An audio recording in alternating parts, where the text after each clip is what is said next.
കേവലം വിചാരണ തടവുകാരായി ഇന്നും കഴിഞ്ഞുകൂടുന്ന ആയിരങ്ങളും പതിനായിരങ്ങളും നമ്മുടെ രാജ്യത്തുണ്ട് എന്ന് നമ്മൾ തിരിച്ചറിയണം. എന്തിന്റെ പേരിൽ രാജ്യത്ത് നടന്ന സ്ഫോടന പരമ്പരകളുടെ എല്ലാം ഉത്തരവാദികൾ ആർഎസ്എസുമായി ബന്ധപ്പെട്ട ആളുകളുമാണ് എന്ന് കൃത്യമായ അന്വേഷണത്തിന്റെ ഒടുവിൽ വ്യക്തമായി വരുമ്പോ,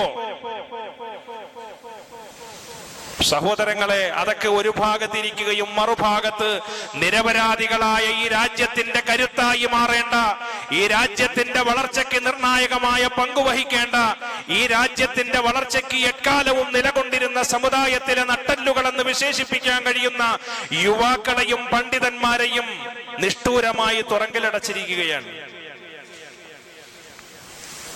കരമന അഷ്റഫ് മൗലവി ഒരു പതിറ്റാണ്ട് കാലം ഈ മിമ്പറും മിഹ്റാബും കൈകാര്യം ചെയ്ത് ഈ നാടിന്റെ ആത്മീയമായ നവജാഗരണത്തിന്റെ സാമൂഹികമായ മാറ്റത്തിന്റെ പ്രവർത്തനങ്ങൾക്ക് വേണ്ടി നിലകൊണ്ട പണ്ഡിതൻ, അള്ളാഹു അദ്ദേഹത്തിന് ആഫിയത്തും ദീർഘായുസ്സും നൽകുമാറാകട്ടെ. ഇങ്ങനെ ഒരുപാട് പേർ,